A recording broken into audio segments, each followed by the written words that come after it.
welcome to another episode of Cultivate and Keep, where we talk about what it means to be a man as a Christian. And today is the first day of our 2-week challenge. This is a challenge where we're doing 2 weeks straight, an episode a day for the first 14 days, the first 2 weeks of December 2018. So, so we're doing this little thing. We wanted to, one, get more episodes out for you guys and more blog posts.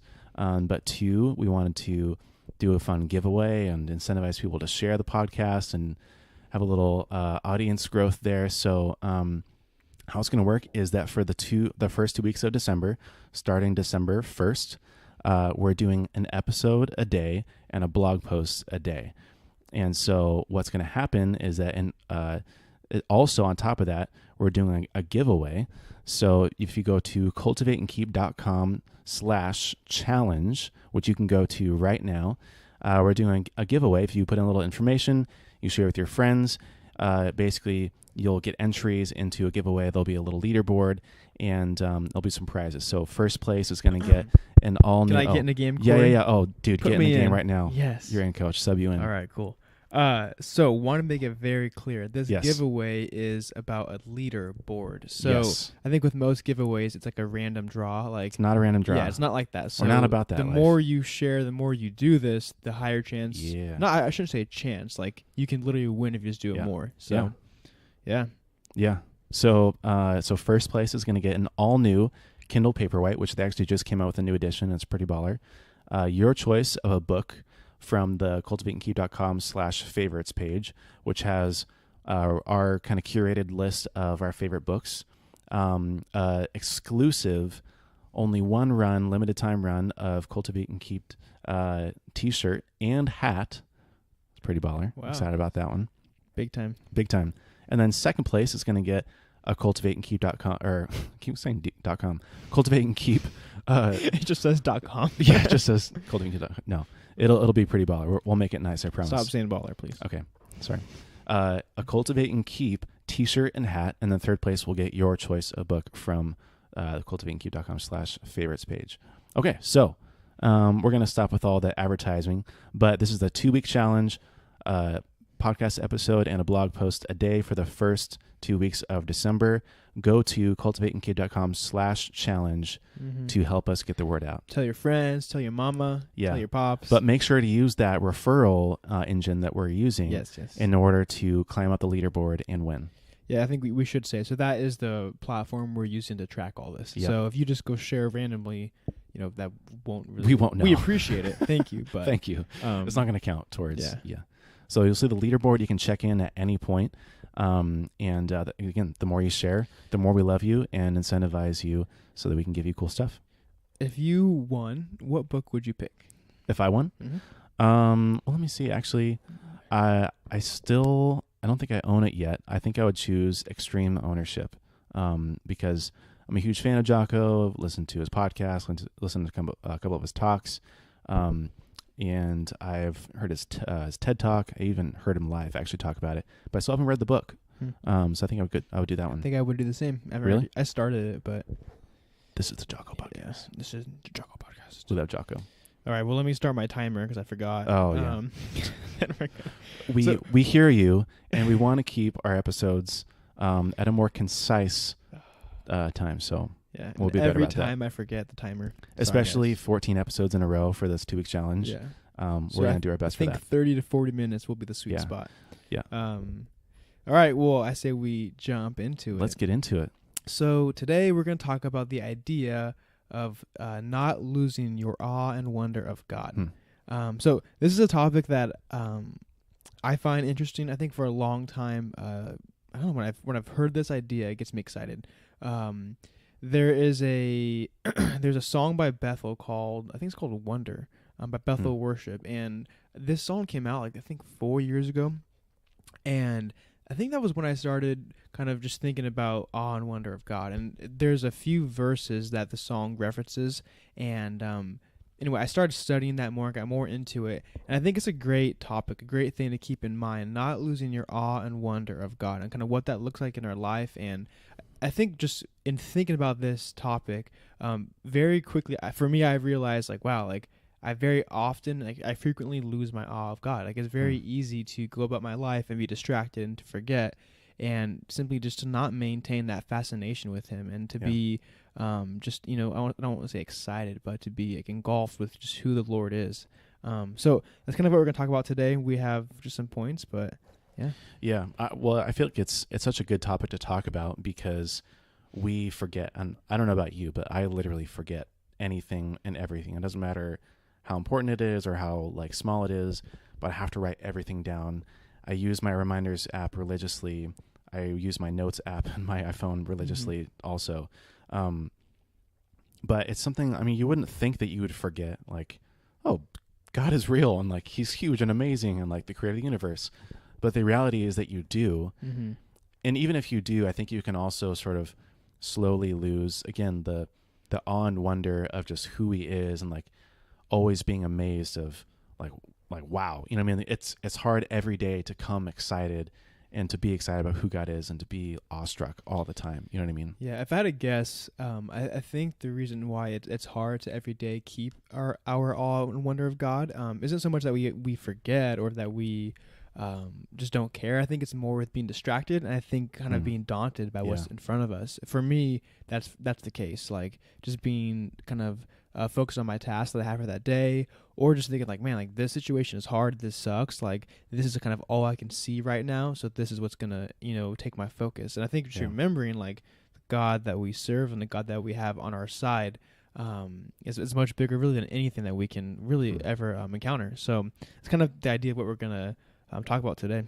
Yeah, and I love that we're talking about this because it's one of those things that doesn't come naturally, and that you always have to cultivate your awe and your wonder of God, because otherwise it would just kind of naturally go away, and all the distractions of life and all the different things you're involved in, or even hard circumstances too.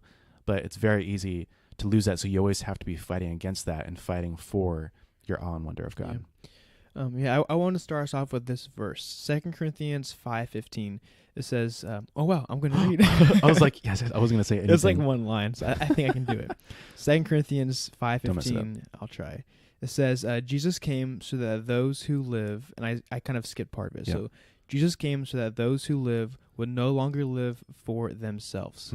And I like this idea because I think for me, it kind of gets me focused and realizing that really with the Christian life, we can either live being captured and being under the awe and wonder of God and who He is and serving Him, or we can be in awe of our fears and in awe and wondering, what we're going through.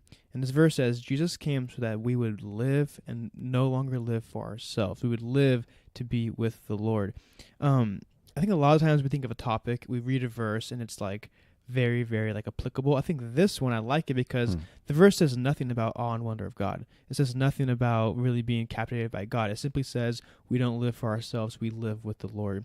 And so the idea of going through, I gotta stop saying the idea. Connie was telling me, she listened back to these and she was like, you always say the idea. Everything is an idea for you.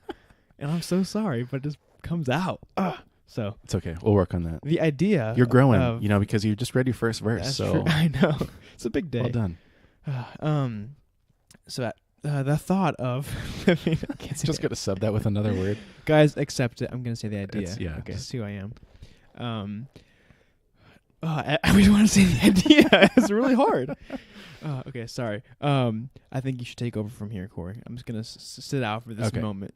Yeah. Well, I mean, one of the things they wanted to say were that our lives are either captured by the majesty of God, or they're going to be captured by the fears of life. So the funny thing to me is that there's always like the bad is always going to outnumber the good. And so you always have to redirect your attention. Always there's always going to be something bad in the news. There's always going to be something, some emergency thing at work. There's always going to be some sort of distraction happening in life of something you have to do or something that went wrong or a relationship, somewhere you have to be. And so you always have to be captured by the majesty of God. But I love the way that the verse phrases it is Jesus came so that those who live would no longer live for themselves. Is that, not having the awe and the wonder of God is almost selfish in a way, and kind of an abstract kind of weird way you have to think about it. But if you're not in awe and wonder of God, then you're slipping back into yourself and you're focusing inward instead of outward where God is. Which in most cases that's what happens. And so we talked about being distracted and being forgetful. But I think in reality is that we slip back into being fearful, and we slip back into, I think, just looking at what we face and what we can see, and it causes us to shrink back. I read a few weeks ago, I put it in our notes, but it's just the story of David and Goliath. And so Israel was in the valley of Elah. I'm not sure that's how you pronounce it. That's where they were when they encountered the Philistine army. And I guess what happened was, so Goliath came out. Goliath was like a monster. Yeah, literally. He comes out, beast. and he says, "Send me your best warrior." That was like how this started. So like right away, the Philistines, the Israelites, they retreated back. It says they retreated in their tents for 40 days, and no one came to challenge David. And it's funny, I was thinking of this. I read the commentary, and it says, like, what does Israel do? They retreat back. Like, they're challenged. There's something big, a monster in front of them, and rather than like realizing the power that's on their side, the Lord, they shrunk back and retreated. And it's funny. Like the commentary says that they didn't have what does he say here? So the issue was that they didn't have a fear problem; they had an awe problem. And I think it was well put. You would think, oh, yeah, they were fearful. Well, no, they actually had an issue of where their awe was. They were in awe of Goliath and not of God. And the story goes on. Obviously, David comes out and slays the giant. But I think that's so applicable to our lives. And when we're faced with something that's daunting, and we could talk about what that is, but you're faced with something that's daunting. The question is, where is your awe? Where is your wonder? Is it with what you can see, what's in front of you?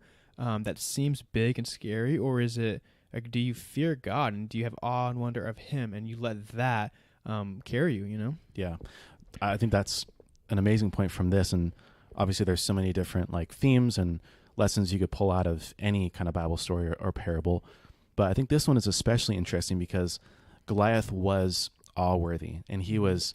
I mean, you got to wonder how the guy was so big and so huge, and he was supposed to be like 9 feet tall. Yeah, and something crazy. He was obviously very muscular. He was a very trained warrior. He probably looked crazy like a madman.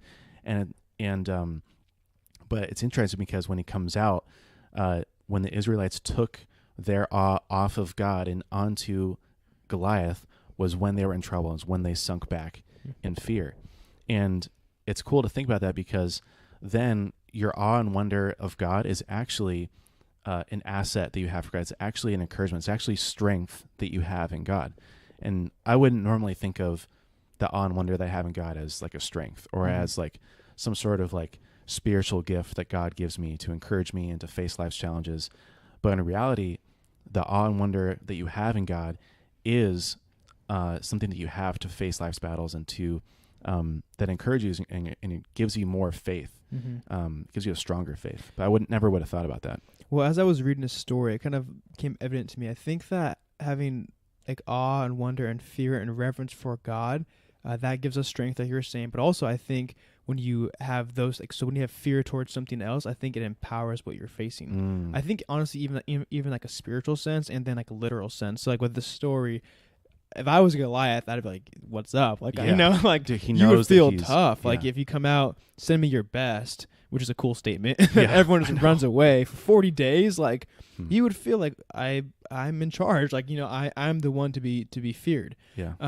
So you backing down, you empower what you're facing. That's a really good point. Yeah. It reminds me of I don't know where I was, but I was watching a video of. Oh, it was because I was watching a video from one of the YouTubers I watched, Casey Neistat, and he was talking about like life every day in New York when there's a crisis. Because in New York recently there was a bomb threat, and I think there was the CNN building, I want to say, and so they had to evacuate it. But the news makes this huge big deal out of it. And it's not like it's not a serious issue. Like a bomb threat is, a big threat, but the news blows it up to be this nationwide problem. But in reality, what he did was that same day he went around the streets and he asked people if they knew about it. Some said yes, some said no, but no one was panicking. Like, this is kind of New Yorker style a little bit, but they're just like carried on with their day. And one thing he said, I think it was the mayor or the governor of New York, and he said like basically the concept was a terrorist is only a terrorist if they strike fear in your heart. So if you don't let them bring you terror, they're no longer a terrorist. Yeah. And again, the same way is like you give power to whatever you give awe to. So if you're in awe of whatever you're fearful of, if it's a terrorist or if it's some sort of struggle or issue that's going on, or if it's just, whatever bad thing is happening to you, you're giving power to that thing, and you need to replace that with the awe and wonder of God, and that gives you power. Yeah. As you were talking, I'm thinking for myself, like, because we're not facing like a literal Goliath nowadays, right? I mean, I guess in some sense we are, but not like a literal. But so day to day, like, what kind of things like do I face or do you face that there's an issue of awe and wonder with? And so for me, I'm thinking of like, it's like obligations and duties, stuff with work, family, like those types of things. I don't think it can be daunting, but it can present stress, and it can be an issue of being absorbed with fixing those issues. And when I give power to that stress, and I can, in a sense, like increase the difficulty of what I'm facing when I only focus on how hard it is and how like big this issue is. But the more and more that I'm satisfied with God, and I'm fulfilled with who He is and the fear of God, then the easier it is to overcome those fears that I have and those just day-to-day simple stuff. So there's a line in that commentary, and he said, let me say, so he read that story, and at the very end of it, he says, "This is how it should work." He said, "The fear of God should dwarf anything that we face." And I think that's cool, like thinking about no matter what it is. So for me, it could be stress with work, family, friends, whatever it is.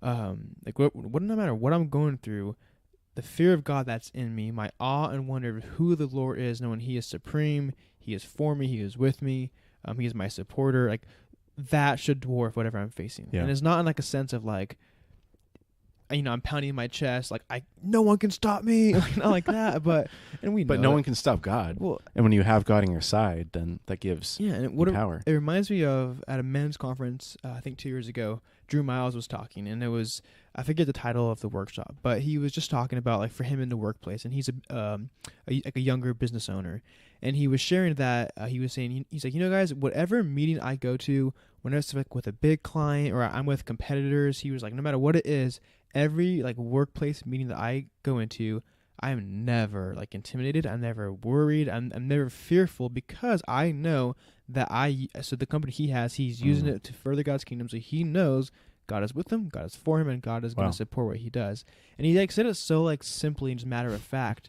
And he made a comment. He was like, yeah, if I'm like in the boardroom, whatever, like waiting or like among my competitors, like I'm thinking to myself, like, I'm sorry for you guys because the Lord's with me, which is like a funny way of thinking. But it's like he's right. Like that's really how it should be. And I think what he was speaking to was that's not how it is. Like we hear that, we should know that, but that isn't how most of us live. Yeah. Well, what's funny too, and I think this plays so perfectly to it, is that, who comes out on Israel to face Goliath it's David. And who is David? David was this boy who was, he was kind of like a daydreamer a little bit. He was kind of like a little bit loosey. I mean, he was the youngest. He was put out to be a shepherd. He was very lowly. So naturally he has a lot of time to spend praying with the Lord. And, a lot of the Psalms are written by David, and all of the Psalms are all proclaiming the glory of God, the majesty of God, how powerful God is, how, how in love and how wondrous God is. And that's so applicable because David's awe and wonder of God allowed him to slay Goliath. And it wasn't his physical power.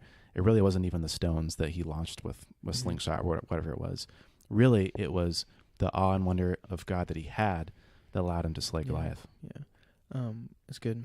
One thing I want to talk about was like spiritual growth and how do we go about that, and what role does having wonder of God like have with that. The first thing I wanted to say was I think it's important to know, as people, we are hardwired as human beings for awe. We were made just to simply like be like shocked by things and to be fascinated with stuff.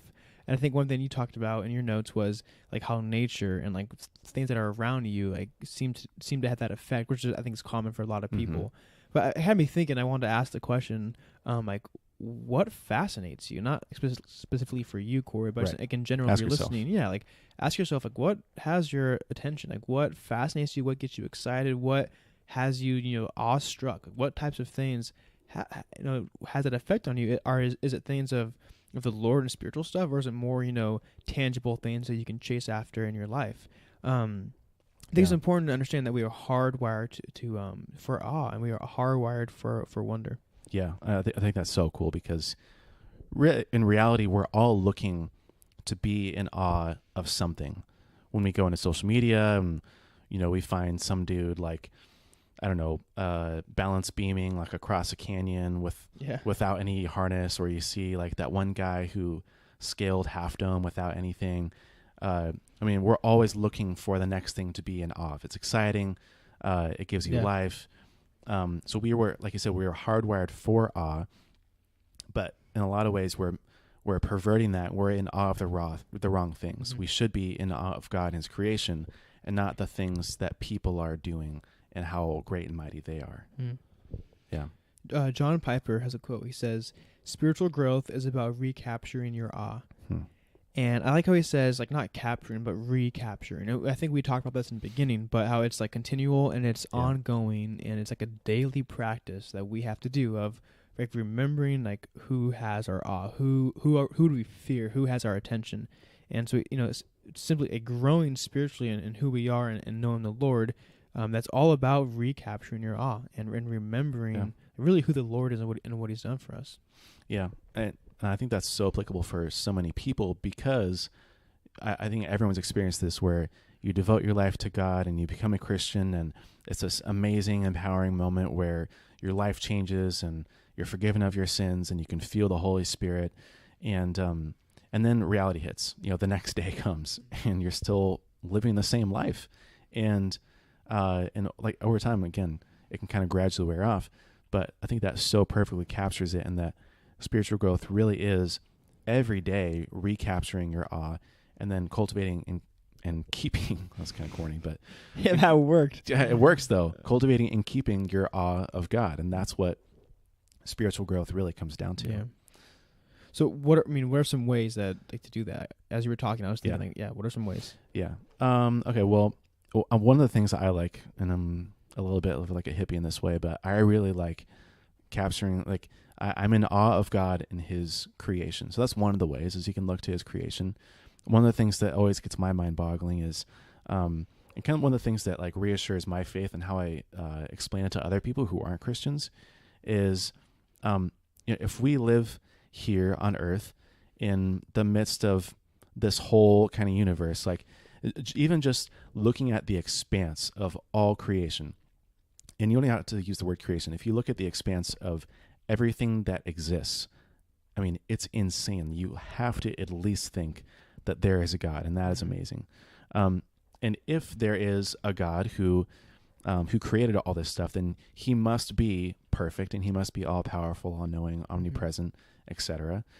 And if he is a perfect God who created all of this, then he must love us. Yeah.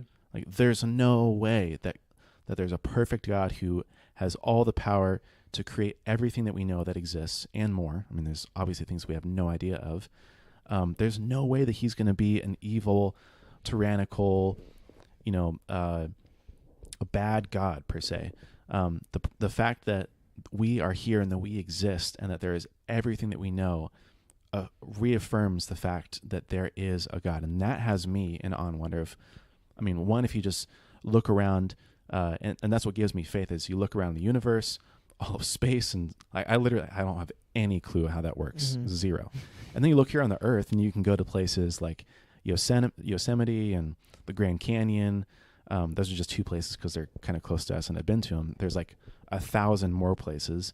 And you think about everything that's here and you just can't help but be in awe. Yeah. Like, no one can go to the Grand Canyon and be like, meh, it's okay. You know what I mean? Like, no one goes through the Valley of Yosemite and is like, oh, this is cool. Maybe if you're like a stuck-up teenager or something, but you have to be in awe. And And then when you attach that, you connect it to God and how he created this thing.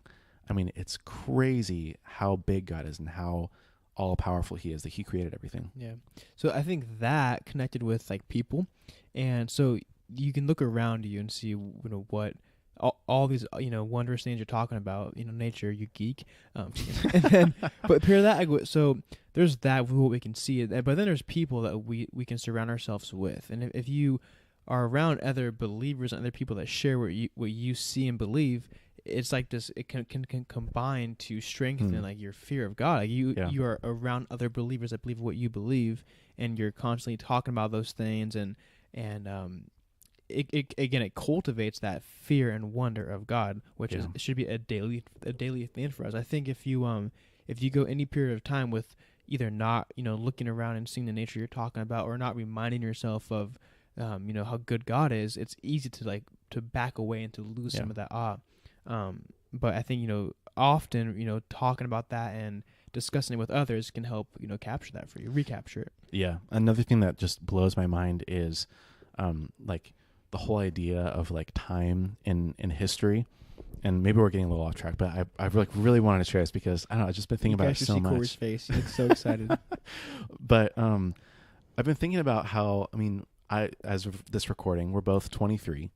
We've been alive for 23 years, you know, which comes out to not very long. Like, sure, a lot of things have happened in our lifetime, but in the grand spectrum of how much time has passed, let's just say it's about 6,000 years. It's literally so small. Mm-hmm. And maybe for some people, it's discouraging to think about how short your lifetime is and how small you are. But to me, that gives me on wonder of just, I mean, because I'm small, it makes me look outward of how big everything else is. Like the thought that 2,000 years ago, maybe 2000 and, or maybe it's actually like 1,990 years ago, Jesus walked the earth. Like, whoa, Jesus actually was on this earth. Right. Like, what? That's crazy, you know, because you read the Bible and you hear stories from your parents, or maybe you just, you know, see it on TV or something. And you're like, oh, that's a cool story, but it's so disconnected. But then to actually think like, I mean, I need to get to Israel at some point, because to walk the same ground and the same hill, to go to the same places that Jesus did, that is nuts. Yeah. And that just brings it to a whole new reality. This is a very like limited, small like example of what you're saying, but you're right. Just the other day, I was at my parents' house, and they have a brick in the ground that is dated like 1958, whatever, which is like not that. Right. What, like 70, 80 years ago? 1950, 70 years ago, so exactly. Not that long, but it just like a weird thought I had, like, oh wow, like this ground that I'm standing on was here in place 70 years ago. Before me. And it looked really good condition. Yeah. And so that, I think of like, if you see like photos of like places on the earth that have like morphed and changed over time, you know, or like you see a photo of like, I was somewhere and I think it was downtown El Cajon, and it said like El Cajon in like 1920, and it's just like, you know, one little bank and like a horses and a carriage. And then now it's like McDonald's right there, like, you know, it's like weird to think about change. Yeah. And it's kind of along with what you're saying about like we are so small in like the midst of all this change, and like look from history, like look how far we've come. And like you think like there has to be a God or holding all this together. You know, it's a weird. You can't. Like it automatically creates this awe in us. Like we're wondering like what this curiosity, how and why. And you said a good point. You said, but now it's a matter of like where does that awe and wonder go? Does it go towards God or, you know, something else? And so we were made for that awe and that wonder. Dude, the other day I found this, I don't know, scrolling through, and I came across this picture of a tortoise that was 184 years old. What? Okay, but like that tortoise has outlived every human being. Yeah. Well, besides like the biblical times way back then. But it reminds me of the verse, Psalm 90, verse 4. And this is David talking about God. He says, 1,000 years in your sight are like a day that has just gone by, or like a watch in the night. And that also, I mean, now it's even put into more perspective. Like 1,000 years to me is an insane amount of time. But then to God, it's a day. Yeah. It's a blink of an eye. That's so crazy. Like, whoa. Like, God is crazy. Anytime I try to comprehend like time, like I have no perception. I like lose my marbles. Like thinking about creation, like how was God just there and then boom, like it's just like a crazy thought to have. Yeah. And it's funny because we literally, as people, we cannot comprehend it. We literally But can't. I think that again, it speaks to the wonder of who God is. Like he is, and he was, and he was there. Yeah. I don't even want to go down that tangent because like, my head is like spinning right now. We're gonna sound like we're on drugs. trying or to something. think about if we it. talk Yeah, about it's it like- anymore.